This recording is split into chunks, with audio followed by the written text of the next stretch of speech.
Ada dua hal yang kita bahas di judul itu. Karena yang pertama bicara tentang kejayaan umat, dan yang kedua bicara tentang generasi terbaik. Saudaraku dirahmati Allah Subhanahu wa taala, kalau kejayaan umat itu, kejayaan umat ini adalah dia di sepanjang sejarah Islam. Di sepanjang sejarah Islam, tentu peradaban Islam sebenarnya juga peradaban manusia. Namanya peradaban manusia itu ada salahnya, ada kurangnya, ada lemahnya. Tapi secara umum bahwa peradaban Islam yang luar biasa itu tidak tertandingi oleh peradaban manapun sampai peradaban hari ini. Makanya saya sampaikan dengan sederhana begini. Kalau bicara tentang kejayaan umat, Bapak Ibu tinggal membandingkan keadaan kita hari ini, bukan hanya di negeri ini, di seluruh dunia hari ini, dengan keadaan di mana muslimin dulu mencapai kejayaannya. Bandingkan, dihadapkan face to face, dan kita akan lihat bukan bandingannya. Islam ini luar biasa. Dan itu semua adalah masa lalu yang indah dan akan kembali sesuai dengan sekian banyak janji Allah dan Rasulnya. Untuk itulah menjadi menarik buat kita dalam keadaan muslimin seperti kita lihat hari ini, menjadi menarik buat kita untuk sebuah tantangan kita menghadirkan generasi terbaik itu agar kembali kejayaan umat. Saya berikan contoh perbandingannya dulu. Saya berikan contoh perbandingannya tentang generasi, tentang capaian, tentang zaman, tentang apapun namanya, kejayaan di berbagai bidang. Bapak Ibu kalau mau menyampaikan, pengen tahu di bidang apa, nanti saya tunjukkan di masa lalunya seperti apa. Bukan hanya muslimin yang mengalami, bahkan orang-orang yang non muslim hidup di negeri muslim, betapa nyamannya mereka. Bapak Ibu, ketika Muhammad Al-Fatih itu mengepung Konstantinopel, itu kan Kaisar Romawi yang di Konstantinopel itu, yaitu Kaisar Konstantin itu, dia mencoba minta bantuan ke Katolik di Roma, gitu ya, karena muslimin dengan Muhammad Al-Fatih itu mengepung wilayah mereka. Kemudian sang raja mencoba berdialog dengan Roma untuk minta bantuan agar dibantu. Anda tahu reaksi masyarakatnya? Reaksi masyarakat Konstantinopel. Mereka mengatakan bahwa kami lebih suka melihat peci-pecinya muslimin daripada melihat topi-topi mereka. Ngerti maksudnya? Kenapa sampai begitu? Padahal karena tadi teman-teman hadirin, padahal di sini Katolik, di sini Ortodoks, Kristen Ortodoks, ini Kristen Katolik. Jadi makanya muslimin itu seperti contohnya waktu sahabat mulia Amr bin As radhiyallahu anhu masuk ke Mesir, hadirin. Masuk ke Mesir contohnya. Sesungguhnya muslimin itu mudah masuk ke sebuah wilayah itu karena masyarakat itu lebih suka dipimpin oleh muslimin dibandingkan dipimpin oleh pemimpin yang seagama dengan mereka. Sampai segitunya hadirin, gitu ya. Yuk, atau bandingkan sekarang hari ini deh. Dibandingkan sekarang hari ini. Lah wong muslim saja tidak suka dipimpin oleh muslim. Saya ulangi, boleh kita ulangi ya. Jadi dulu hadirin, itu orang kafir tuh lebih suka dipimpin oleh muslimin dibandingkan dipimpin oleh pemimpin yang seagama dengan mereka. Segitu dahsyatnya kebesaran muslimin. Kenapa? Karena keadilan Islam itu terdengar menyebar di berbagai negeri. Saya sudah sering sampaikan. Ada seorang sejarawan Prancis waktu mengomentari tentang ada perang kalau di masyarakat sejarawan Arab, sejarawan Muslimin dikenal namanya perang Bilatus Syuhada. Itu perang yang bersejarah abad 2 Hijriah. Terjadinya di sepanjang wilayah dari Spanyol sampai ke Prancis Selatan. Saat itu Bapak Ibu, kekuatan muslimin itu kekuatan yang tidak bisa ditandingi oleh negeri manapun. Tidak ada. Lalu bagaimana tidak? Muslimin itu sudah sangat canggih ilmunya. Orang Eropa itu tidak tahu, tidak tahu caranya buang air besar, buang air kecil itu gimana caranya. Ini bukan mengada-ngada. Maka saya sering sampaikan, muslimin itu dulu kalau perang lawan orang Eropa itu bukan hanya berhadapan dengan pedang atau panah mereka, tapi berhadapan juga dengan aroma busuk badan mereka, karena nggak pernah mandi.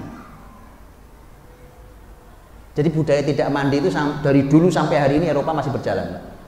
Kenapa? Karena mandi itu hanya ada di syariat Islam. Betul apa tidak? Orang junub harus mandi, Jumat mandi, setelah haid mandi, setelah nifas mandi, itu yang wajib-wajib, betul? Dengan khilaf di tema Jumat. Artinya itu yang tema yang wajib-wajib.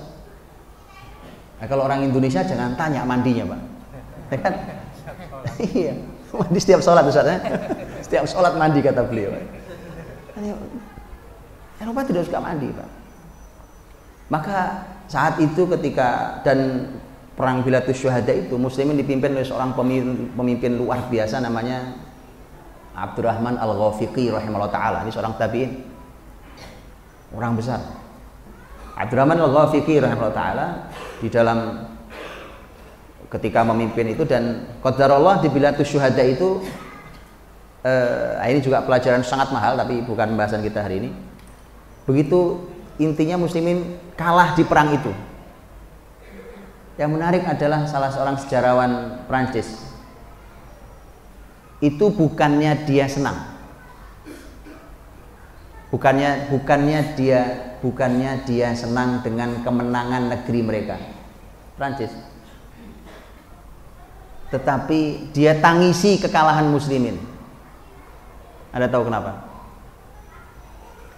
Ini sejarawan Prancis, negerinya menang melawan muslimin, tapi dia tangisi mengapa muslimin harus kalah. Mengapa? Karena dia katakan gara-gara muslimin kalah di perang Bilatus Syuhada itu, kemajuan Prancis ini mundur beberapa abad. Andai muslimin masuk pada saat itu, maka Prancis bangkit lebih cepat dari yang kita tahu sejarahnya hari ini. Jadi hadirin, yang namanya kenyamanan syariat Islam ini dirasakan bukan hanya muslimin, tapi oleh semua orang kafir yang hidup di bawah negeri muslim. Maka memang kalau hari ini muslimin saja curiga dengan syariat Islam, memang kita ini jauh banget posisinya, Pak. Kita sangat jauh dari yang namanya kejayaan itu. Kalau ada muslim atau pemimpin muslim merasa a priori merasa curiga, merasa tidak nyaman dengan syariat Islam, memang masih sangat jauh. Karena dulu ketika syariat Islam diterapkan, jangankan muslim, orang kafir saja nyaman. Kan itu semua tahu rahmatan lil alamin itu kan. Dan kenyamanan itu bukan hanya milik muslim atau kafir, Pak. Seperti hadis Nabi persis. Lihat Rasul ketika Rasul menyampaikan tentang orang yang meninggal. Karena kata Nabi, orang meninggal itu pilihannya adalah satu di antara dua, mustarih atau mustaroh. Kalau mustarih itu orang beriman. Karena kata Nabi, al-abdul mu'min yastarihu min nasabid dunya. Mustarih itu artinya dia yang meninggal, dia yang istirahat. Karena Nabi mengatakan hamba yang beriman itu kalau meninggal beristirahat dari lelahnya dunia. Dunia ini capek, Pak. Gitu? Capek, wong tidur kelamaan capek, melek kelamaan juga capek. Terus maunya apa, ya kan? Hidup membujang capek, punya istri, suami capek, punya anak capek, nggak punya anak. Memang itu dunia. Coba lihat. Orang punya pekerjaan capek, nggak punya pekerjaan. Makanya orang beriman itu yastarih min nasabid dunya, kalau meninggal istirahat. Tapi yang kedua adalah mustaroh. Mustaroh itu artinya dia diistirahatkan, bukan dia istirahat. Apa maksudnya? Nabi mengatakan al abdul kafir awil fajir, ini hamba yang kafir atau senang dosa, yastarihu minhul ibad wal bilad wasyajar wal hajar. Kalau dia mati, semua istirahat. Masyarakat istirahat, negara istirahat, pohon istirahat, batu istirahat. Karena orang tuh kalau kafir atau senang dosa itu menyusahkan semua orang, bahkan sampai menyusahkan batu dan pepohonan. Betul apa enggak, Pak? Ya, orang kafir itu, Pak, itu kan mana ada yang memikirkan begini umpamanya.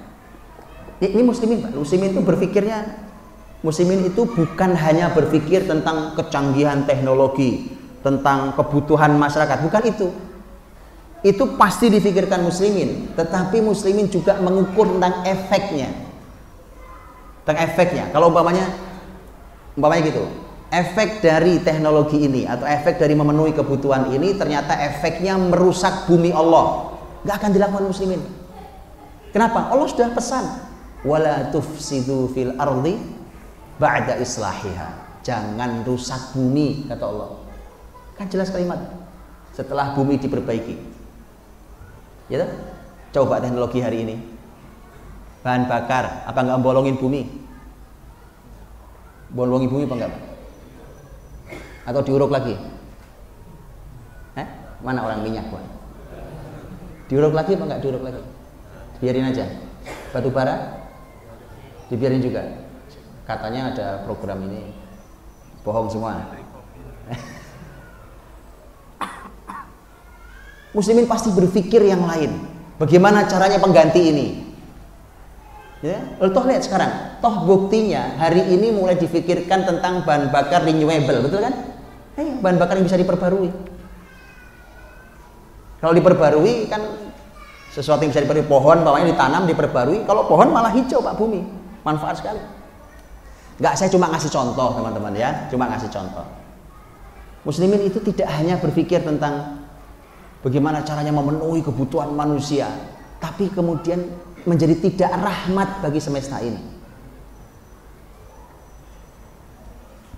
Makanya muslimin berpikir sedemikian luar biasa. Antum kalau cek teknologi di masa kebesaran Islam, Pak, canggihnya nggak keukur canggihnya, Pak. Betulan, sampai ilmuwan hari ini aja nggak ngerti kadang-kadang dengan teknologi yang diciptakan muslimin saat itu. Saking canggihnya. Dan itu hadirin, keadaan seperti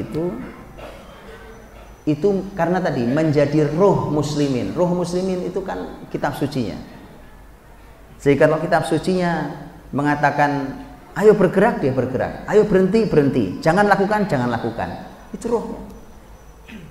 Jadi bukan hanya memenuhi akhirnya ketika kepentingannya hanya memenuhi kebutuhan manusia, akhirnya mohon maaf, kalau kebutuhannya adalah kemaksiatan, ya harus dipenuhi hari ini, kan? Makanya hari ini kemaksiatan dipenuhi dengan berbagai macam cara. Hari ini orang bisa menciptakan sebuah mesin, gitu ya, yang niat awalnya memang untuk maksiat, betul apa enggak? Atau enggak pernah tahu antum? Oh, lah banyak. Peralatan diciptakan hanya untuk berbuat maksiat, betul apa enggak? Betul apa enggak?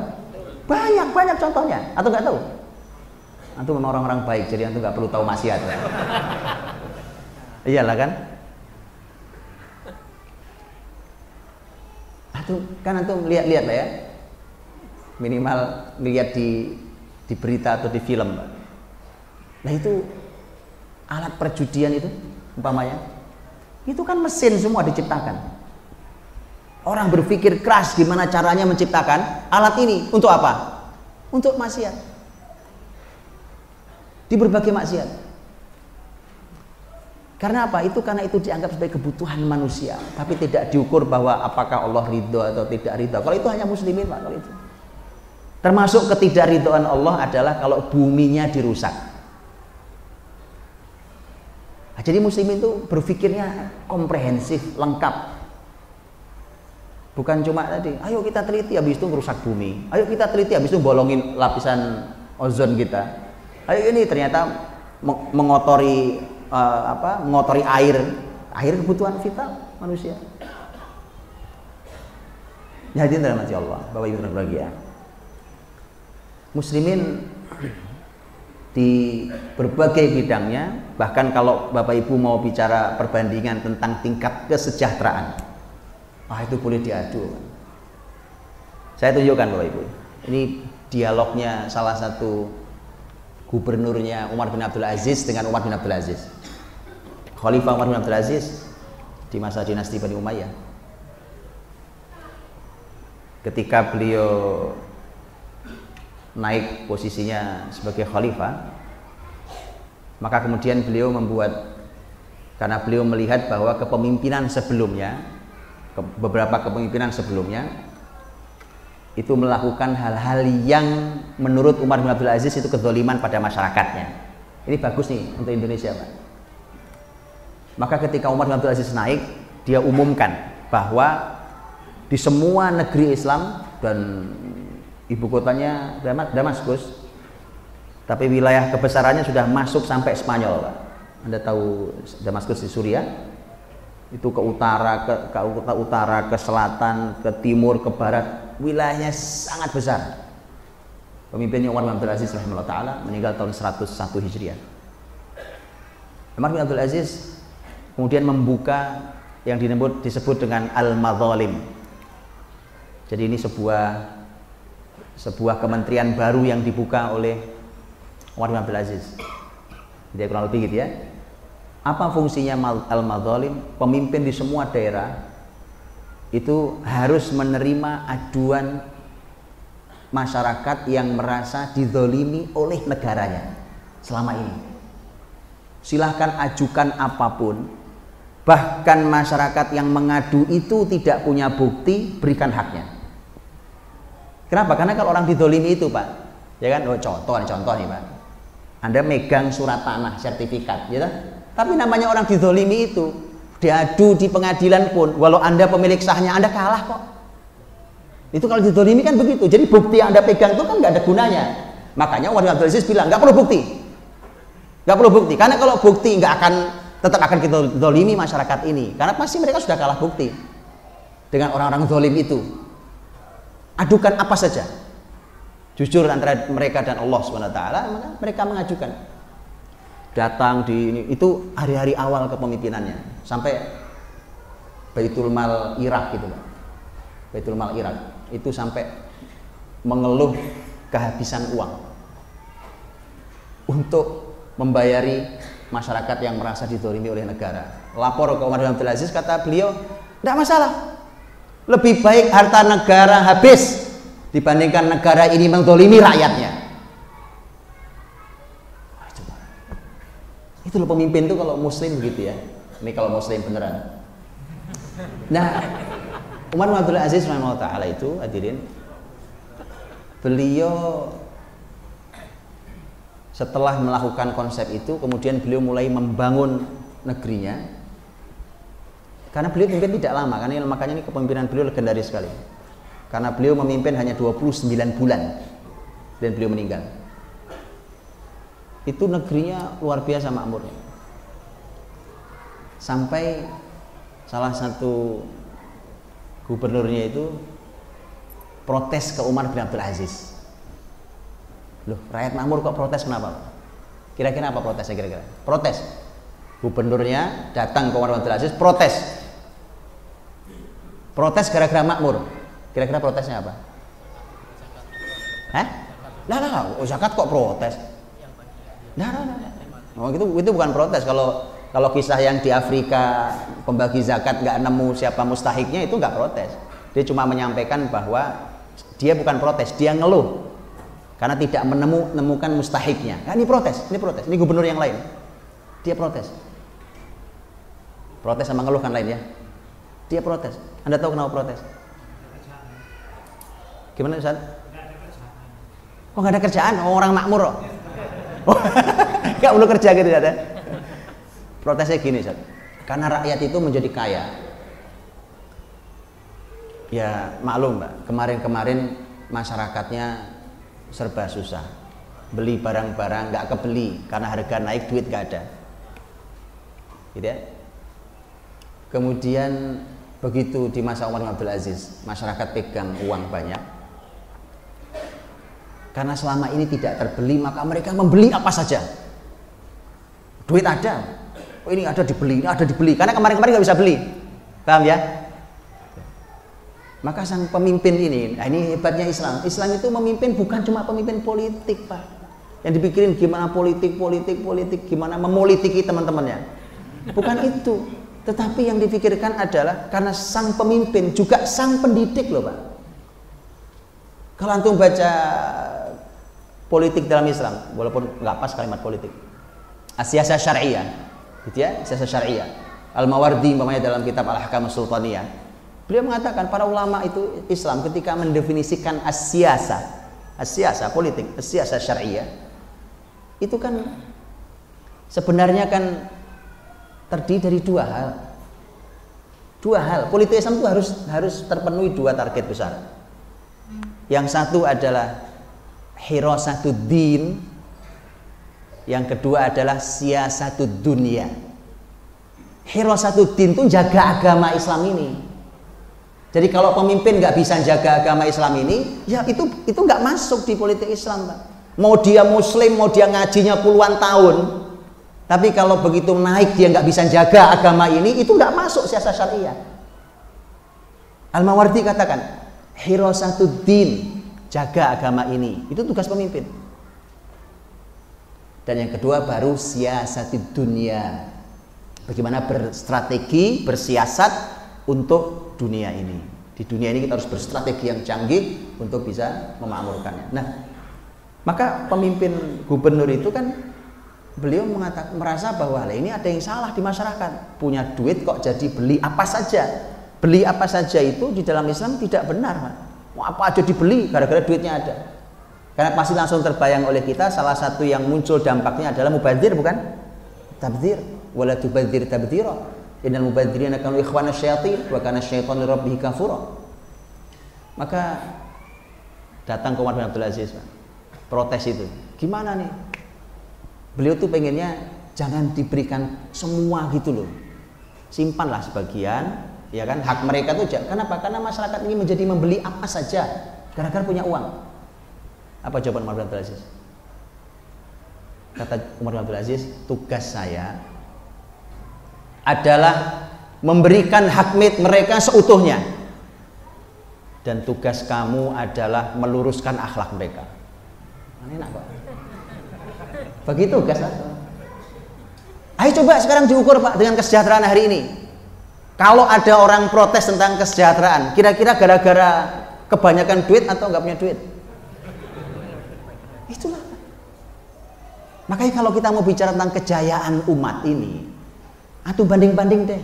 Bahkan angka gaji, Pak, lebih real gaji. Berapa gajinya? Saya nggak mau nanya, tapi saya cuma cerita gini, Pak. Ini marbot masjid, mohon maaf, Pak. Kalau ada apa istilah di kita marbot masjid ya, Pak? Marbot ya. Teman-teman kita yang sangat berjasa membantu membersihkan, mungkin matikan AC yang belum mati, lampu itu nutupin apa kalau berapa gajinya, Pak?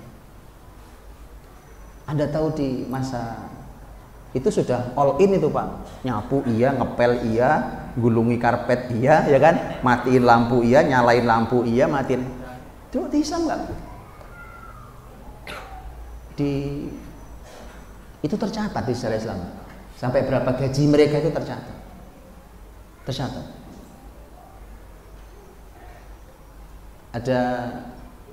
Dulu ada seorang menteri luar biasa namanya Rashiduddin Fadlullah Al-Hamadani.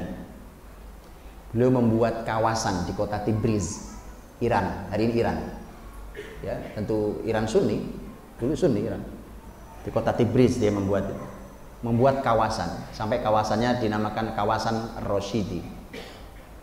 Kawasan itu hadirin, dibuat kawasan itu statusnya wakaf. Jadi di Sidoarjo ini ada ya kawasan baru dibuka gitu Pak, ada ya?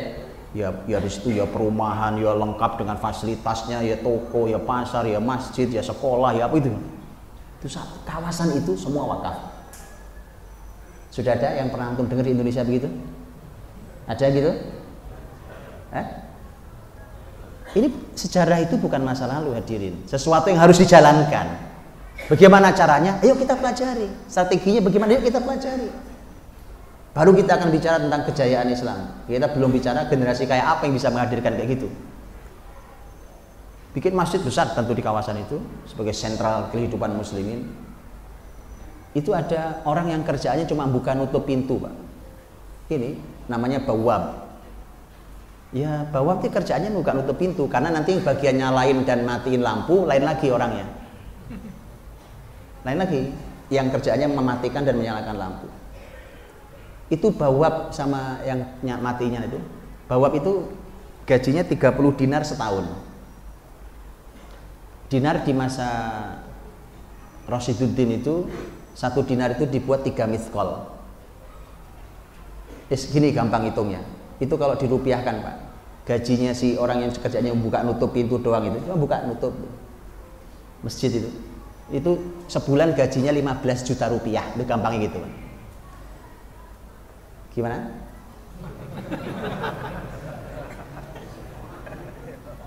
Makanya tadi kan berapa marbot masjid digaji Pak? Itu udah all in kerjanya kan?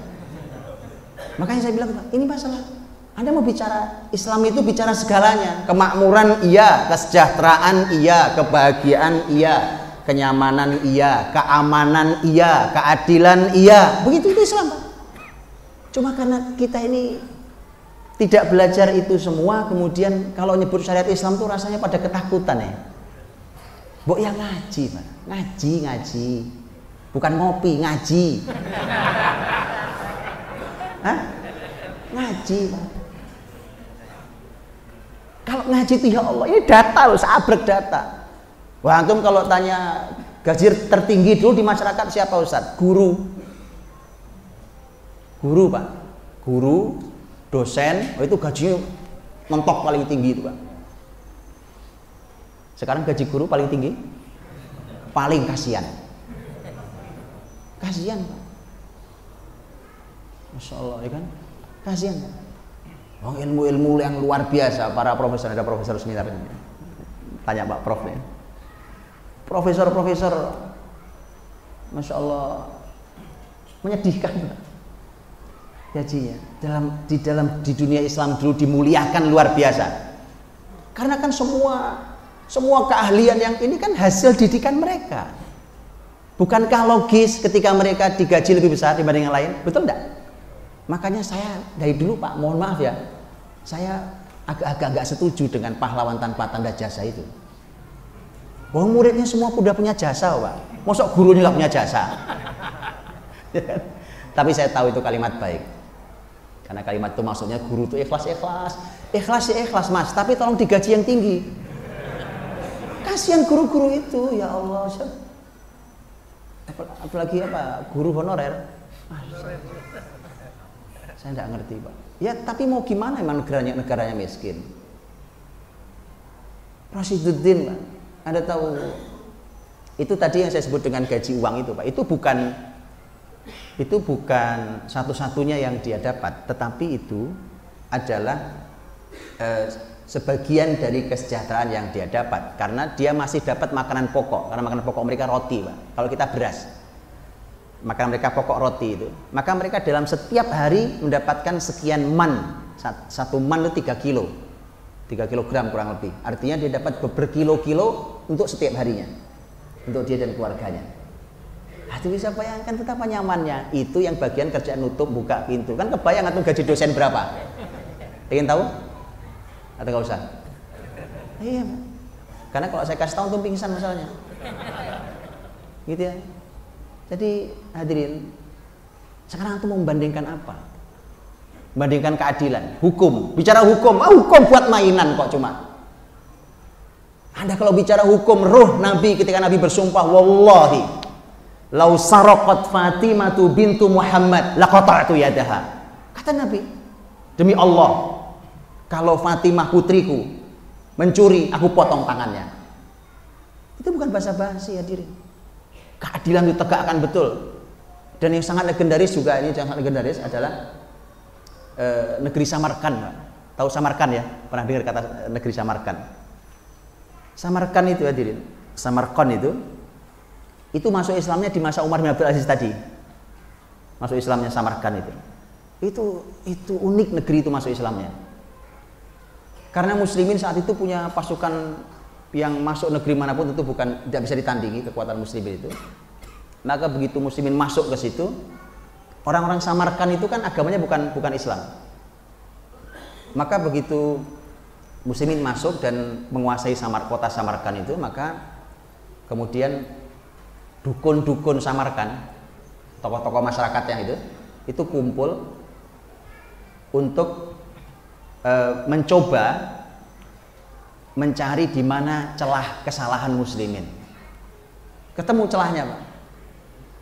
Bahwa muslimin masuk ke kota ini tidak prosedural sebagaimana dalam syariat muslimin sendiri. Mereka tahu, Pak. Mereka tahu. Makanya kita kalau dalam bicara syariah kalah sama dukun itu, Pak. Dukun itu sampai tahu, nggak prosedural ini. Makanya ketika setelah mereka putuskan data itu, maka mereka berangkat dari mana? Dari Samarkand jauh ke Suriah, ke Damaskus untuk bertemu langsung dengan pemimpin tertinggi muslimin, yaitu Umar bin Abdul Aziz. Ya coba, kalau itu ceritanya panjang, Pak, karena akhirnya si orang yang diutus ini pun akhirnya masuk Islam. Di sana dia masuk Islam malahan. Karena dia banyak terkejutnya, ternyata muslim itu hebat, dahsyat, luar biasa. Dari Samarkand yang dikuasai dukun, ternyata ini dikuasai oleh ilmu pengetahuan yang luar biasa. Itu kaget, masuk Islam. Karena begitu masuk ke masjid besar, kan masjid besar, begitu masuk orang pada cuci kaki, ya kan, dilihat orang cuci kaki. Oh, ini berarti rumahnya pemimpin tertingginya nih. Ya dia ikut cuci kaki, Pak. Orang taunya wudhu ternyata. Cuci muka, cuci tangan, cuci kaki. Dia pikir, oh ini caranya untuk ketemu dengan pemimpin, caranya begini. Dia datang ke masjid bingung, loh kok nggak ada mana pemimpinnya? Orang pada duduk, pada ngadep ke arah yang sama, ya kan, ngadep kiblat. Sampai kemudian ada yang menanyakan, kamu dari mana? Kelihatannya kamu agamanya apa? Terus ditanya, sampai masuk Islam. Tapi dia menjalankan juga perintah itu. Singkat kata begini, begitu dia mengadukan keluhannya para dukun Samarkand itu, Umar bin Abdul Aziz itu Pak cuma ngambil untuk nulis paling sebesar inilah gitu, sebesar 2-3 jari kita ini. Singkat kalimatnya, tegakkan pengadilan. Kemudian maksudnya buat pengadilan di sana. Kasih ini ke pemimpin muslimin di Samarkand. Pulang dia, cuma dia bingung. Lah kertas ini bisa ngapain? Cuma kertas segini doang. Begitu dibuka, Pak, dibuat pengadilan muslimin. Apa keputusan qadhi? Hakim muslim. Hakimnya hakim muslim, yang diadili ya jenderal dan tentara muslim. Itu juga perintah khalifah muslim. Tapi inilah keadilan. Begitu dianalisa, betul enggak muslimin salah prosedur memasuki negeri orang? Ternyata kata qadhi, kata hakimnya benar. Maka kemudian qadhi memutuskan, tidak boleh matahari terbenam hari ini kecuali tidak boleh ada seorang pun tentara muslim yang tersisa di tanah Samarkand. Keluar semua. Diusir muslimin, Pak, sama hakimnya sendiri. Tunjukkan ke saya, Pak. negeri mana yang seadil ini? Karena memang Anda tidak prosedural, Anda salah. Betul, ini dukun-dukun ini benar. Tunjukkan saya di negeri yang hukum menjadi mainan. Anda itu masa-masa kebesaran Islam. Baik, hadirin, kalau bicara kejayaan Islam ceritanya panjang. Oke, maka ini adzannya berapa Ustaz Isa? Sudah adzan berarti? Kurang satu? Nah baik, kalau itu penutup satu. Tinggal PR-nya, insya Allah lagi nanti kita bahas setelah adzan. Ini untuk menghadirkan kejayaan itu kembali, dan itu hadir kembali. Itu bukan cerita masa lalu. Ada banyak ayat dan hadis yang membicarakan itu. Dan itu justru menjadi peluang buat kita untuk melahirkan generasi yang nggak kayak kita. Karena kalau kayak kita ini, ya inilah nasib Islam di negeri ini. Inilah Islam di dunia hari ini. Maka harus lahir generasi yang tidak seperti kita. Nah pertanyaannya adalah generasi terbaik itu seperti apa? Nah, itu insya Allah kita akan bahas sebentar lagi karena sudah mau adzan, tinggal 1 menit saja. Barakallahu fikum. Alhamdulillah wassalatu wassalamu ala Rasulillah wa ba'd. Hadirin dirahmati Allah. Saya tambah sedikit tentang generasi terbaik. Bapak Ibu dirahmati Allah. Nabi Muhammad SAW dihadirkan Allah di tengah masyarakat Arab, tapi nanti begitu beliau menjadi Nabi, ternyata Nabi Muhammad itu kok tidak sama persis dengan Arab. Tidak sama persis dengan Arab dalam banyak hal. Beliau hidup di masa ketika dunia dikuasai oleh Persia Romawi. Begitu beliau jadi nabi, ternyata beliau tidak kayak Persia, beliau tidak kayak Romawi. Ya, saya kasih contoh hari ini. Hari ini umpamanya Bapak Ibu, karena peradaban hari ini adalah peradaban dikuasai umpamanya oleh umpamanya Amerika, gitu ya. Ya gaya hidup Amerika ya nyebar sampai ke kita kan. Makan kita, cara pakaian kita, apa ya nyebar sama. Gitu. Baik. Karena itu bentukan wahyu. Nabi Muhammad itu dibentuk oleh wahyu. Nah itulah yang diperintahkan oleh Allah untuk diajarkan, dididikkan, disampaikan kepada para sahabatnya. Saya ingin sampaikan ringkas saja tentang ini, menurut saya adalah kalimat yang luar biasa yang nanti Bapak Ibu silakan buka dalam tafsir Ibnu Katsir yang berkata Imam Ibnu Katsir. Ini kalimat Imam Ibnu Katsir rahimahullah taala. Ketika beliau menafsirkan ayat surat Yusuf ayat 2. Inna anzalnahu Qur'anan Arabiyyan la'allakum ta'qilun. Sesungguhnya kami menurunkan Quran yang berbahasa Arab. Semoga kalian berakal. Ada yang janggal apa enggak, Pak? Atau bukan janggal? Ada yang muncul di pertanyaan di kepala kita apa enggak? Apa, Pak? Hah? Gimana, Ustaz? Semoga berakal, betul. Apa hubungannya sama? Karena kata sebelumnya adalah sesungguhnya kami turunkan Quran yang berbahasa Arab agar kalian berakal. Qurannya oke lah, ada hubungan erat dengan akal. Berarti itu pasti. Makanya ahlul Quran itu, Pak, itu kenapa dulu yang memimpin muslimin ahlul Quran itu karena mereka pinter-pinter, akalnya luar biasa. Tapi begitu muncul kata Arabiyan itu, Qur'anan Arabiyya, Quran berbahasa Arab itu, maka dijelaskan oleh Imam Ibnu Katsir. Penjelasannya Masya Allah, menurut saya kalimatnya luar biasa. Beliau mengatakan, dan ini nanti kita akan tahu tentang generasi terbaik. Kata beliau, wadzalika li'anna lughatal Arab afsahul lughat. wa awsa'uha wa abyanuha wa awsa'uha wa aktsaruha ta'diyatan lil ma'anil lati taqumu bin nufus. Kata beliau, itu dikarenakan bahasa Arab itu adalah bahasa yang paling fasih di antara bahasa lain.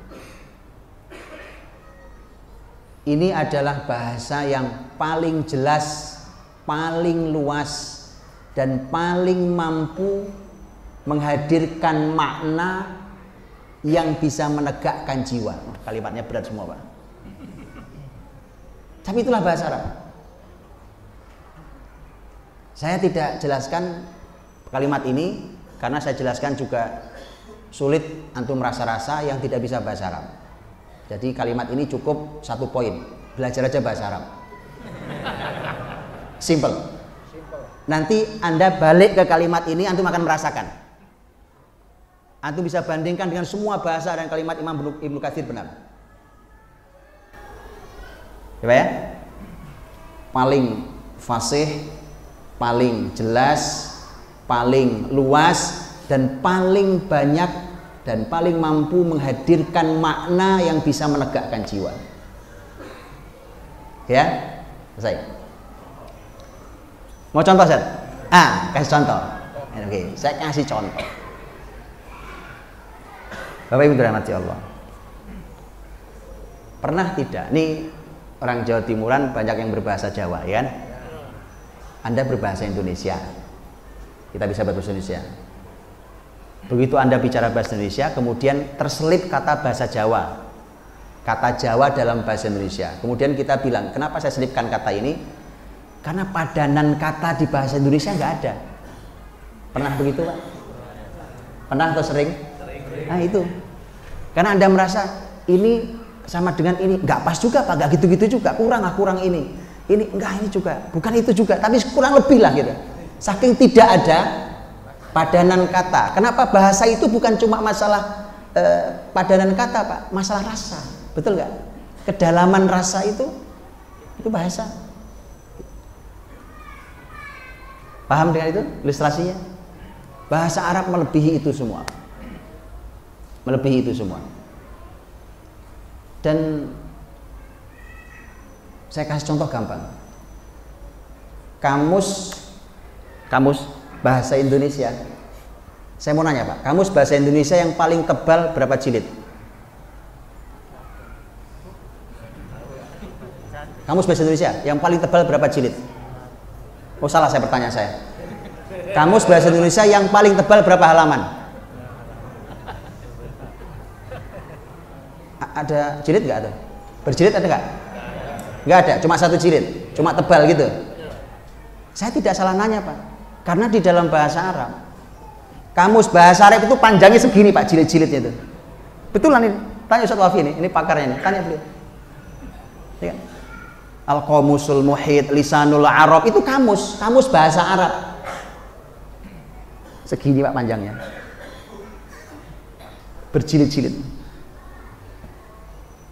Tahu? Itu 1 buku.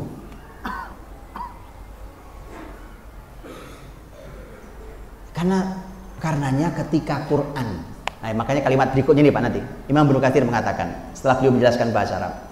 Jadi intinya gampang ya, itu cuma contoh. Karena kalau nanti saya atau gini, saya sampaikan contoh dalam Quran, saya lebih mudah, ya. Bapak Ibu, saya kasih contoh, Pak. Ini yang Bapak Ibu lebih dekat ayatnya. Oke. Yang Bapak Ibu juga hafal. Di surat Al-Baqarah akhir, Bapak Ibu kan hafal.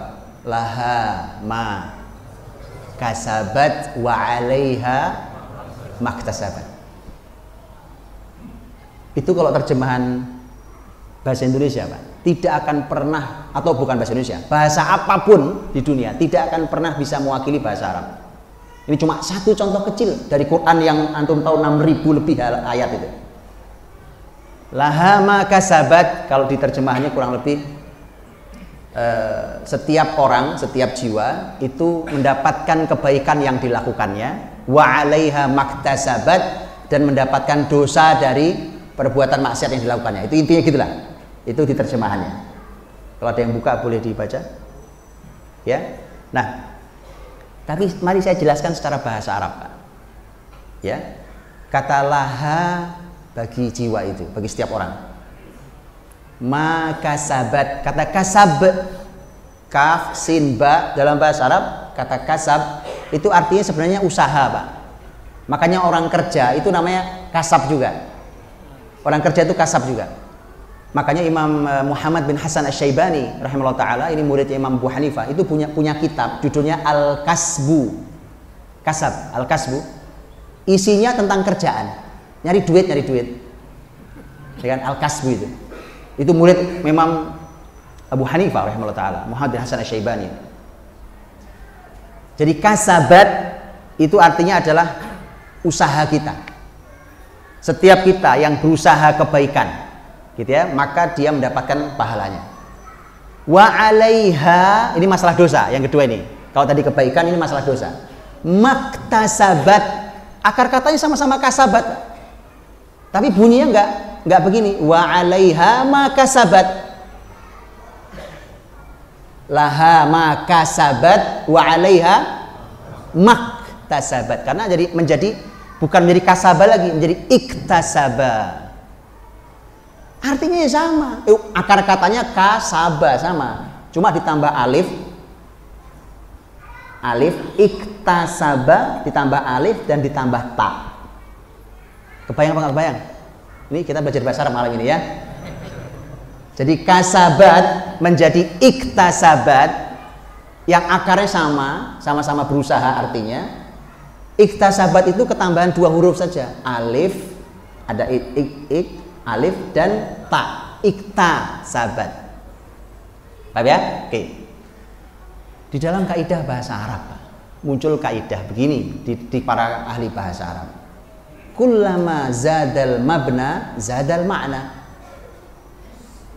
Kalau sebuah kata kok bertambah hurufnya, maka maknanya pun bertambah. Tadi kan ketambahan alif sama ta, padahal artinya nggak berubah, tapi maknanya berubah. Maknanya menjadi berganti. Bisa berganti, bisa bertambah dan seterusnya. Apa bedanya kasabat dengan iktasabat? Dan ini Pak melahirkan teknologi. Loh, nggak gampang loh ini. Ini bahasa Arab ini. Kok bisa gitu ya? Karena kasab itu artinya kita berusaha. Tangan saya ini Pak, kan punya kemampuan ngangkat berapa kilo gitu ya. Umpamanya saya ngangkat 50 kilo, kuat tangan saya umpamanya gitu. Tapi kalau saya disuruh ngangkat 150 kilo kayaknya enggak kuat saya. Oke? Nah, kasab itu aktivitas yang saya mampu lakukan. Kasabat. Karena ketambahan alif dan ta, maka ada penekanan yang kuat bahwa berusahanya melampaui kemampuan dirinya. Yuk, sekarang itu kaidahnya. Yuk kita balikin ke ayatnya. Ternyata orang tuh kalau melakukan ketaatan, Pak, mau sholat, puasa, zakat, haji, umroh, itu kan usaha kita. Usaha untuk sholat, usaha untuk puasa, gitu ya. Usaha itu pasti di batas kemampuan. Kita pasti bisa melakukannya. Tapi kalau maksiat, orang yang berbuat maksiat itu sesungguhnya dia memberikan beban kepada fisiknya dengan beban yang sesungguhnya tidak bisa ditanggung fisiknya. Maka dari itu hadirin, lie detector yang dipakai oleh pihak keamanan untuk mendeteksi kebohongan orang, ya kan? Itu dulu alat itu ditemukan kan untuk mencoba membaca orang ini bohong apa tidak bohong. Maka terjadi penelitiannya dulu gitu. Di tubuh ini mana yang mengendalikan kebohongan? Di tubuh ini yang mengendalikan kebohongan di mana, dan itu alat dipasang di situ. Singkat kata, ternyata nggak jauh-jauh dari ayat, Bu. Karena ayat mengatakan nasiyatin kadzibatin. Apal semua kita, Pak. Nasiyah itu ubun-ubun sini, Pak. Ini ubun-ubun ini. Bagian depan ini, nasiyah. Kadzibah yang berdusta, khati'ah yang berbuat salah. Ternyata itu lie detector itu diantara yang diukur adalah ini nih Pak, ubun-ubun orang ini, kerja otak di sini, di bagian depan ini, ya. Itu ada layarnya dan pernah dibandingkan. Orang yang jujur itu di layar nggak nyala Pak, ubun-ubunnya nih, nggak nyala. Tapi orang yang bohong nyala. Semakin berbohong semakin terang nyalanya. Itu artinya orang memaksa kerja otak di luar kemampuan otak. Makanya cepat rusak badannya. Orang maksiat itu. Oke, saya menguraikan sepanjang ini Pak. Itu hanya gara-gara alif dan ta. Paham? Kalau saya jelaskan itu sampai nanti subuh lah. Laha ma kasabat wa 'alaiha maktasab. Gitu ya, itu contoh Pak. Itu hanya ada di bahasa Arab dan di terjemahan pasti nggak ketemu. Tapi itu adanya di kitab-kitab tafsir. Paham ya? Oke. Makanya saya bilang tadi intinya cuma satu, belajar bahasa Arab udah selesai.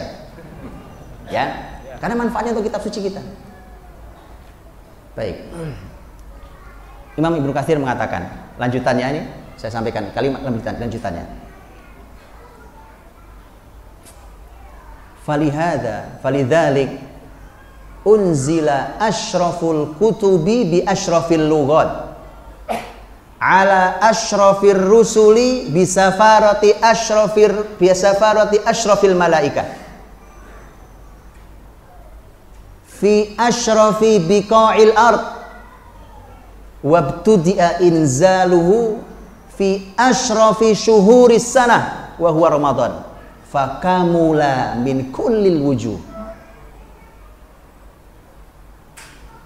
Karenanya kata Imam Ibnu Katsir, kitab yang paling mulia ini diturunkan dengan bahasa yang paling mulia, diturunkan kepada Rasul yang paling mulia, dengan perantara malaikat yang paling mulia, diturunkan di negeri yang paling mulia, dan mulai turunnya di bulan yang paling mulia dalam setahun yaitu Ramadan.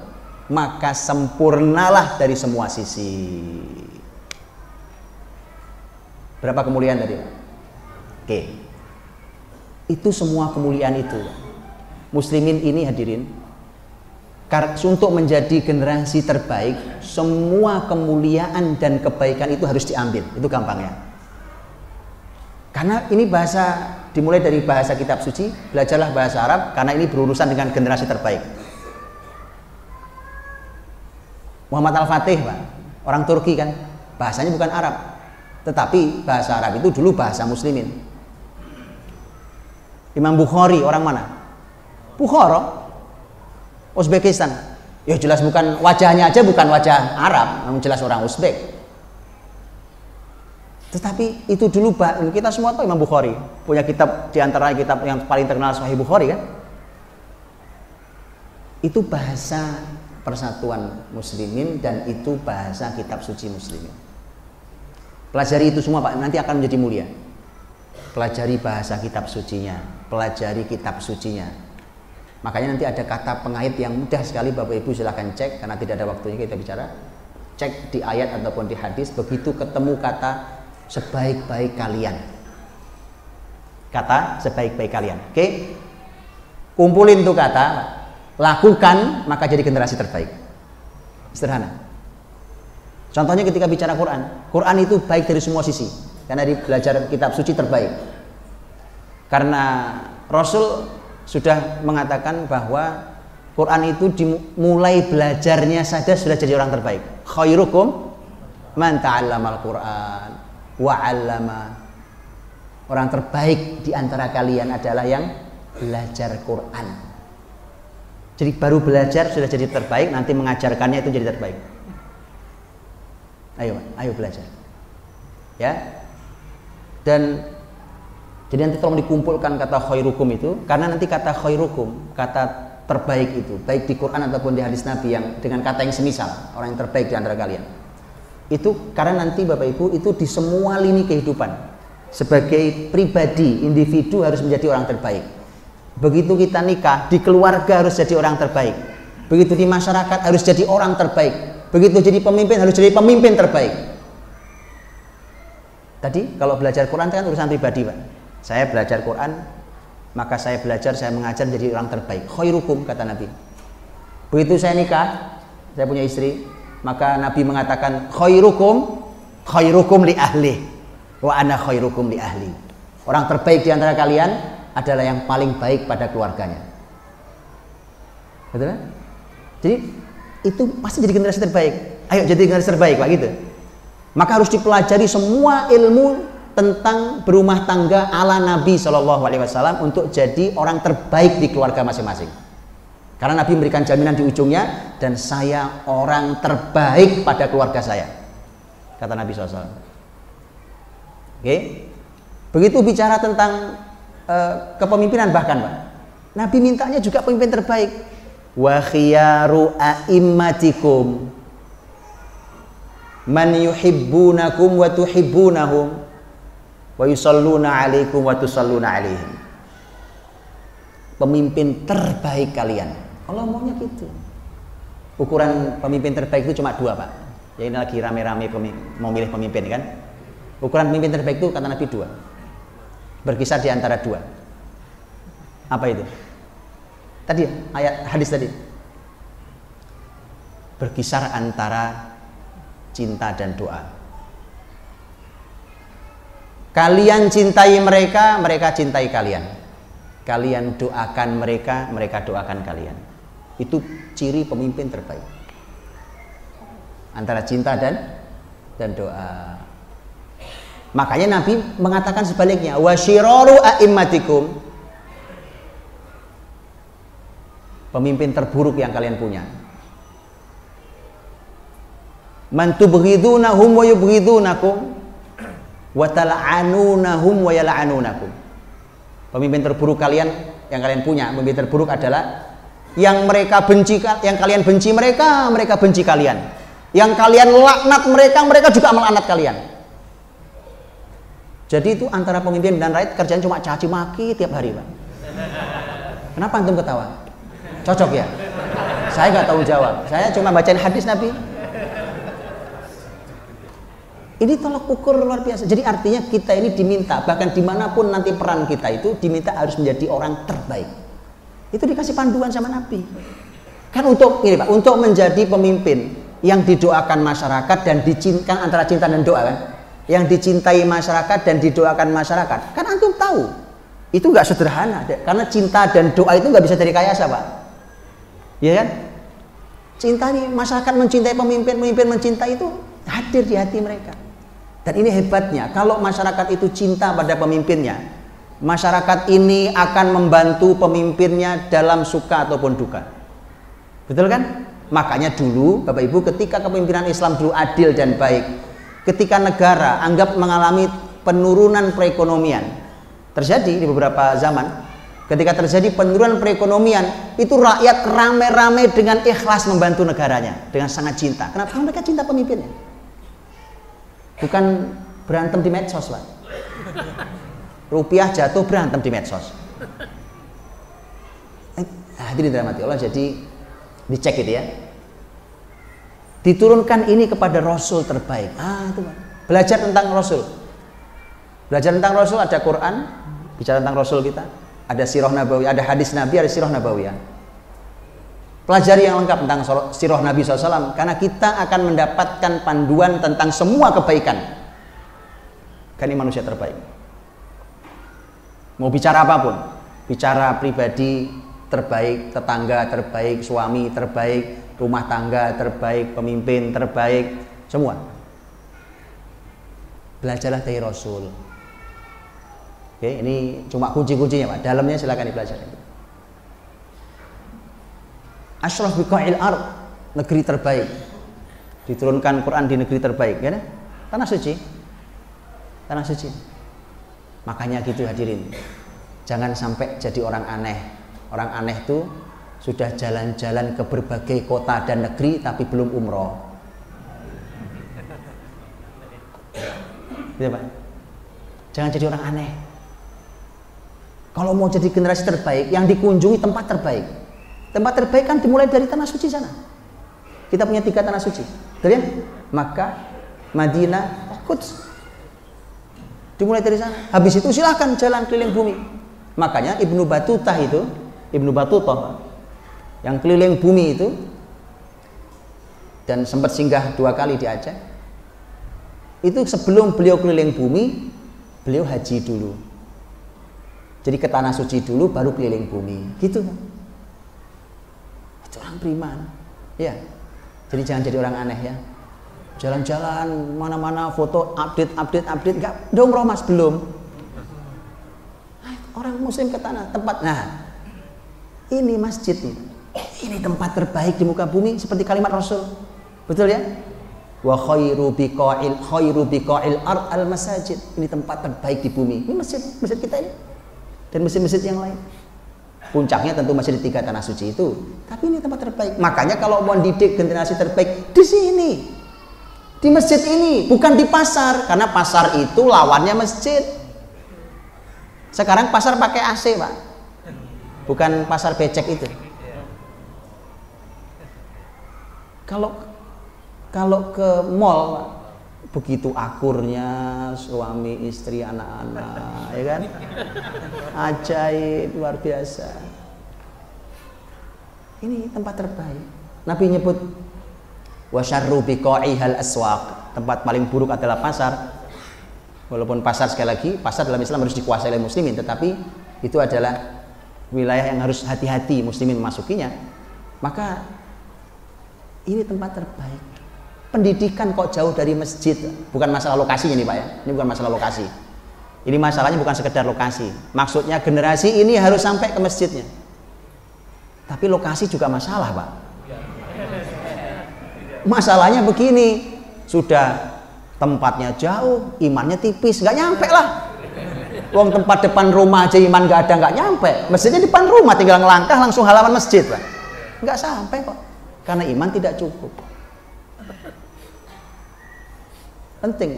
Oh kampus besar, masjid sebelah mana? Wah kono Pak, pojok paling pinggir sana.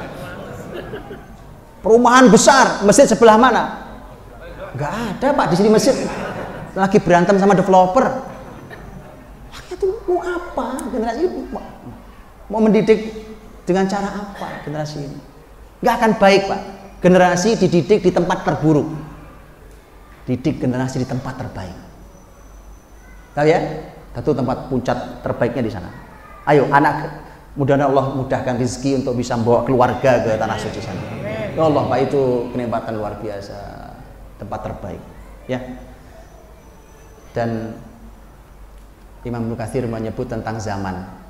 Quran ini diturunkannya saja dimulai dari bulan terbaik, yaitu Ramadan. Di dalam setahun itu Bapak Ibu ada hari-hari terbaik. Ada bulan terbaik Ramadan. Nanti ada hari-hari terbaik, hari-hari istimewa. Makanya kita dikabari Nabi, ada hari Arafah, ada hari Tasu'a Asyura, diminta untuk puasa. Nanti ada yang sifatnya harian, ada sepertiga malam terakhir, betul ya? Ada waktu-waktu yang disebut istimewa. Generasi terbaik harus dikenalkan pada waktu-waktu itu. Kalau sudah dikenalkan, mereka harus diajari, dituntun begini cara bersikap sesuai petunjuk Nabi. Jadi generasi terbaik insya Allah. Sudah tinggal dijalani itu. Gitu ya? Jadi PR-nya ya memang banyak. Baik, wabillahi taufiq, saya kira itu. Kalau lebih soal balik ke sana. Jazakumullahu khairan Ustaz Budi, yang mudah-mudahan senantiasa diberkati Allah, keluarganya, kesehatannya dan semuanya. Alhamdulillah pada malam hari ini kita mendapatkan Masya Allah faidah yang sangat banyak, tapi tentunya kita masih ingin mendengarkan lebih lama lagi, tetapi waktunya yang menghalangi kita. Yang mudah-mudahan pada kesempatan yang lain nanti kita bisa berjumpa beliau lagi, cepatnya seperti itu. Jazakumullah khairan Ustaz Budi. Sekarang kita akan membuka pintu pertanyaan. Jangan banyak-banyak, nanti jam 10 baru selesai lah. Monggo yang pertama dari Pak Ketua Takmir Johnson. Oh tidak. Berkaitan dengan kami yang sudah tua, ibaratkan bangunan kan sudah jadi ya. Kalau mau dibongkar kan susah, biaya besar. Dan sudah jadi mau diapain? Untuk menjadi generasi terbaik. Enak ya apa? Kalau yang masih bayi ya masukkan ke kutab kan gitu ya. Kutab dekat sini ya. Dididik dengan pendidikan sesuai dengan cara Nabi tadi. Nah yang sudah tua sudah jadi, sudah bangunan ini dibongkar. Nah, oke, dibiarkan dong. Nah enak dipandang. Pertanyaannya enak ya apa? Ya, mohon langsung dijawab Ustaz. Ustaz. Dulu Pak di zaman Nabi ada orang sudah tua, baru masuk Islam. Disebutkan usianya sudah di atas 60 tahun. Bapak usia berintan? Oh pas berarti. Cerita saya pas ya. Sahabat itu bernama Amr bin Jamuh radhiyallahu anhu. Sudah sepuh beliau. Sudah sepuh. Beliau baru saja taubat dari nyembah patung yang dia puja-puja sendiri, dikasih minyak wangi sendiri, ya kan. Anak-anaknya masuk Islam duluan. Anak-anaknya beliau masuk Islam duluan. Kemudian bapaknya dikerjain. Jadi tuan-tuan patung itu diikat, dilempar ke tempat sampah. Sekali. Bapaknya juga, kok bisa Tuhan jadi ke tempat sampah begini? Diambil lagi, dibersihin, dikasih minyak wangi lagi, disembah lagi. Begitu anaknya nggak bosan, diikat, buang lagi sama anak-anaknya gitu. Supaya bapaknya mikir, wong Tuhan kok nggak bisa ngapa-ngapain, ya kan? Akhirnya tobat itu dan masuk Islam. Singkat kata begitu. Begitu masuk Islam, kemudian diumumkan perang Uhud tahun 3 Hijriah bulan Syawal. Datang Amr bin Jamuh ke Nabi minta izin mau ikut. Masalahnya Amr bin Jamuh ini bukan cuma tua Pak, kakinya pincang. Kakinya pincang. Datanglah putra-putra beliau yang memintakan izin ke Nabi, ya Rasulullah, ayah saya sudah sepuh dan sudah pincang. Jadi kan tidak mungkin ikut perang, ini perang. Dan Allah izinkan Pak. Karena orang yang pincang termasuk laisa 'alal a'ma haraju wala 'alal a'raji a'raj, artinya orang pincang. Orang pincang enggak masalah, enggak ikut jihad. Amr bin Jamuh mengatakan enggak bisa, bapakmu sudah tua. Sudah panjang jahiliyahnya ini. Bapakmu harus ikut jihad ini. Maksa Pak. Begitu maksa ya sudah, enggak bisa ikut perang Uhud. Begitu perang Uhud kan menjadi tidak seimbang Pak. Ternyata musyrikin itu jumlahnya 3.000, muslimin jumlahnya 1.000, terprovokasi oleh munafik pulang 300. Jadi sebenarnya di lapangan Uhud itu yang terjadi adalah 3.000 musyrikin lawan 700 muslimin. Enggak seimbang. Dalam keadaan seperti itu, sebagai orang tua Pak, Amr bin Jamuh menyemangati anak-anak muda. Beliau mengatakan, uridu an ato al jannah bi'araji hadha. Saya ingin injak surga dengan kaki pincangku ini. Dan saya sudah menyium aroma surga dari balik gunung Uhud. Ngerti maksudnya Pak? Akhirnya syahid Pak. Itu memang jalan pintas orang tua Pak.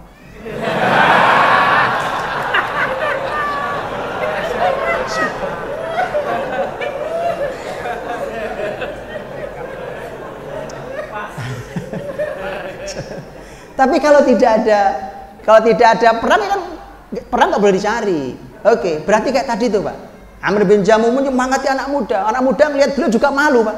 Nah ini yang sepuh saja melakukan aktivitas di luar kemampuan beliau sampai seperti ini. Ya muda-muda duduk malu Pak. Nah itu maksudnya Pak. Jadi berikan keteladanan pada anak-anak muda ini. Semangati mereka. Kalau mereka sholat gitu kan, sholat Ramadan 1 juz nggak ada yang kuat. Ada orang sepuh sholat 1 juz kuat. Malu yang muda-muda. Yang tua-tua rajin datang ke masjid, rajin baca Qur'annya, rajin melakukan amal kesolehan. Yang muda-muda fisiknya masih kuat-kuat, gampang nyerah, nggak masuk itu. Makanya ini belajar dari Amr bin Jamuh setidaknya itu, ya. Ada orang yang di zaman Nabi itu Pak, kerjaannya itu bukan diremehkan, tapi kerjaannya memang tidak sebesar sahabat Abu Bakar, Umar, Utsman, Ali. Hanya orang yang kerjaannya nyapuin masjid Pak, nyapuin masjid. Nah, begitu meninggal, Nabi lihat tiap hari melihat, Nabi tiap hari menyapa, mendoakan. Begitu hari itu tidak terlihat, Nabi mengatakan, kemana yang biasa membersihkan masjid? Kemudian sahabat mengatakan, semalam meninggal ya Rasulullah, kami makamkan di Baqi. Kata Nabi, kenapa tidak kalian beritahu saya? Jadi wallahu alam Pak, wallahu alam. Mungkin sahabat mengira, wallahu alam ya, mungkin ya orang seperti beliau buat Nabi kan levelnya mungkin nggak perlu itulah disampaikan. Mungkin Nabi datang ke Baqi, pergi Nabi ke Baqi langsung ke makamnya, didoakan oleh Nabi langsung di makamnya di Baqi. Artinya Bapak Ibu dirahmati Allah, sekecil apapun manfaat yang bisa kita berikan untuk umat ini lakukan. Karena toh walaupun sahabat Abu Bakar bisa nyapu masjid, tapi kan sahabat Abu Bakar punya tugas lain. Walaupun sahabat Umar bisa nyapu masjid, sahabat Umar punya tugas lain, sama-sama tugas. Makanya lakukan di bidang kita yang bisa kita lakukan untuk litakuna kalimatullahi hiyal ulya, agar kalimat Allah ini tegak tinggi. Bisa kita lakukan itu. Wallahu a'lam bishawab. Jazakumullahu khairan Ustaz Budi atas jawabannya. Monggo.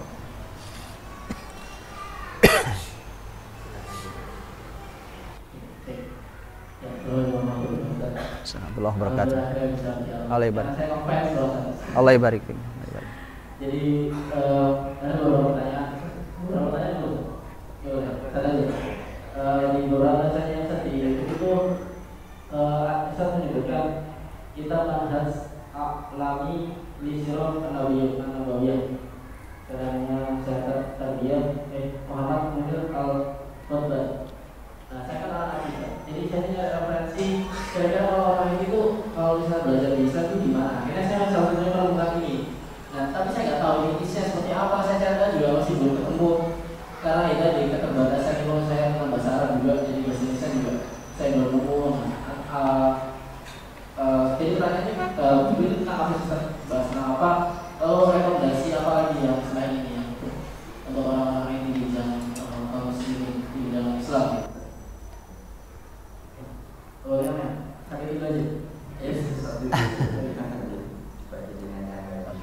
Saya lupa ceramah mana, tapi buku Manhaj I'lami fi Siratin Nabawiyah itu buku tentang media. Jadi konsep media dalam sirah nabawiyah. Bapak Ibu kebayang, ini kan media nih, ini media. Ya, televisi, web hari ini jadi web, koran, majalah itu media hari ini.